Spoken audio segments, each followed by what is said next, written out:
Hi everyone, Kat here. Welcome to my channel. Hope you're all having a great day. Well, if you've listened to any of my other videos, you'll know that many times I have mentioned the fact that the palace and the government and the press have all worked together at times to either suppress information from the public, to hide information, to lie, to spin, and also to put out information that they want the public to focus on. So now today, we have an article from the Daily Mail Online. Found this on the computer, and the author of the article is Andrew Lowney. And the quote is, "The government must release secret files on the royal family. Hiding the truth means we're no better than a banana republic." Now, I'm only going to read a little bit of it to you, but just so you can get the gist of what he's talking about. Here we go. The article opens. "A few weeks ago, I wrote in the Mail's new royal section about the problems I've had as a historian and a biographer in trying to access historical royal records. Time after time, I've found myself banned from looking into even the most mundane of files, including records which have been bought with public money specifically for the purpose of opening them up to the public. I've been told that many royal files have been destroyed with no records kept. Others listed in the catalog then appear to have just been lost, while some that were previously open have been mysteriously removed from the National Archive. I've even, and he goes on to talk about some files regarding the Duke and Duchess of Windsor. We know he was in collusion with Hitler. We know he was a Nazi sympathizer and was pushing for appeasement by the British government in regards to Hitler's activities. He was not a good guy, you know, but, and Andrew here in this article goes on to say a lot of shady things that went on at that time that are known about, and the files had previously been seen, are now missing. Like all of a sudden they don't exist anymore.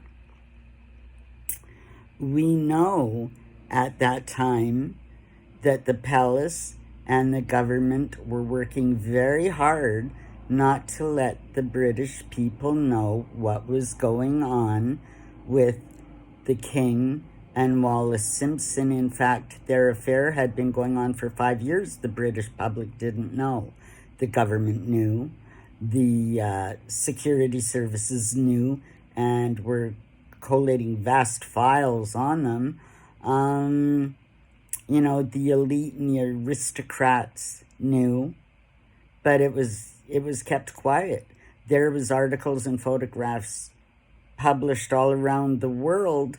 So, you know, people all around the world, here in Canada, in the United States, people knew about his affair with Wallis Simpson.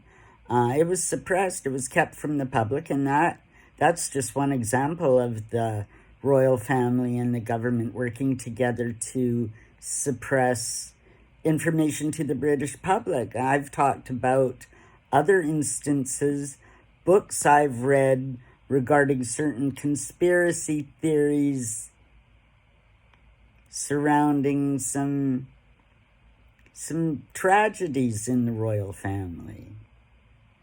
Those books were suppressed, never allowed to be published, never allowed to be bought and sold in Britain. But you can get them around the world. You can get them in North America. Down through the years, time after time, we see examples of the royal household suppressing, spinning, lying, only letting out what they want to be known, as the narrative.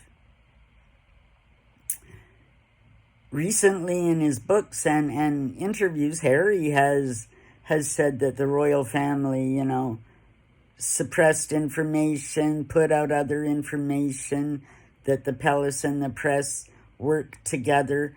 And you know what? I mean, he is a dingbat, but he's not wrong, not about this. To the extent of which they've done it in regards to his life, I would say he's exaggerating and he's misled. We can cite many an example where the palace went to great lengths to hide press about his activities, to spin a story surrounding his activities. And if the rumors are true, and I mean, some people have been talking about this, YouTubers have been talking about this for 2-3 months now, that there is information about Harry that is horrible indeed, that the palace has suppressed all this time, and there's a possibility of it coming out soon. So this is just another example. And I just thought I would bring your attention to this article so that y'all just don't think I'm crazy, that this is some kind of, crazy thoughts in my head. Oh, the palace and the government and the press, they all work together, and it's a big conspiracy theory. Here you go. A royal historian. He can't even get the records to tell his story when he knows what's going on. That's just the way it is. Indeed, the palace, the press, and the government do cooperate for many reasons. Have a great day, everybody. Like, subscribe, leave me a comment, share this video, and we'll see you in the next one.